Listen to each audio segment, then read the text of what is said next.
Cleansing हे किती वेळ करावं? क्लिन्झिंग हे फक्त 2 मिनिट करायचं असतं. क्लिन्झिंग करताना आपण हा बेल्ट आहे तो पूर्ण आपल्या चेहऱ्याला असा लावायचा, जेणेकरून केसांना आपलं क्लिन्झिंग लागता कामा नये. क्लिन्झिंग करताना कानाचंही क्लिन्झिंग करावं, त्यासाठी कान आपलं असे बाहेर काढून घ्यावे. छान असं क्लिन्झिंग घ्यावं. तुम्ही कोणतं क्लिन्झिंग वापरता ते क्लिन्झिंग घ्यायचं आणि ते क्लिन्झिंग आपण असं चेहऱ्याला लावायचं. डायरेक्ट असं हातावर घासायचं नाही, चेहऱ्याला लावायचं आणि छान असं क्लिन्झिंग करून घ्यायचं. क्लिन्झिंग हे फक्त 2 मिनिट करतात.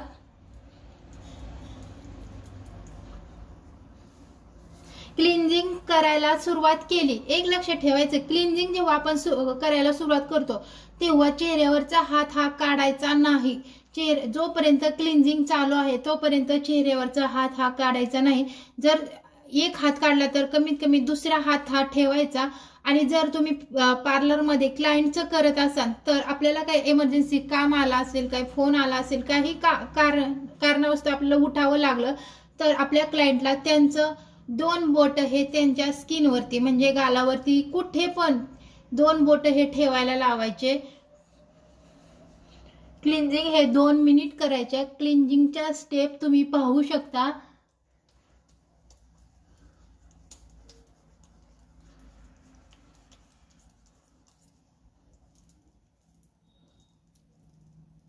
ह्या आहेत ते क्लिन्झिंगच्या स्टेप आहेत, तुम्ही पाहू शकता. हे पहिल्यांदा तर चीनवरून इकडून 6 वेळा, इकडून 6 वेळा, दोन्हीकडनं 6 वेळा आपल्याला हे क्लिन्झिंग करायचं आहे. नंतर हे ओठ मध्ये घ्यायचे आणि ओठाच्या वरती आणि ओठाच्या खाली हे असं आपण हे क्लिन्झिंग करायचं.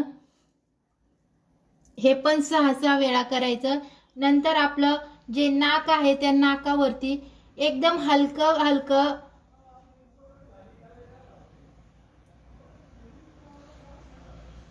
त्याच्यानंतर हे इथून अशी स्टेप घ्यायची. आपले जे आकळ आहेत त्या आकळापाशी आपले पॉइंट असतात तिथं ते पॉइंट प्रेस करायचे.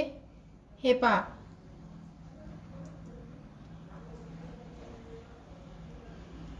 नंतर हे इथून असं घ्यायचं, परत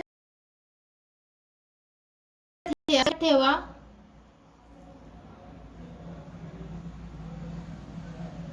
आता हे राऊंड मध्ये घ्यायचं आणि परत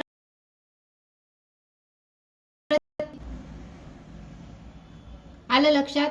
आणि हे आहे ते क्रिस क्रॉस मध्ये आपला जे फोरहेड आहे ते क्लीन करून घ्यायचं.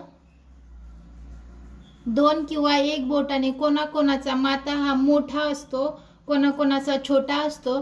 जर मोठा असेल तर आपल्याला 2 बोटांनी करायचं आणि छोटा जर असेल तर एका बोटाने हे करता येतं. छान असं क्लिन्झिंग करायचं आणि क्लिन्झिंग फक्त 2च मिनिट करायचं. 2 मिनिटांनी चेहरा आहे क्लीन करून घ्यायचा. टिश्यू पेपरने करा किंवा कॉटनने करा किंवा डायरेक्ट पाणी वॉश करा. चला तर भेटूया मग पुढच्या आपल्या स्क्रबच्या स्टेप सोबत.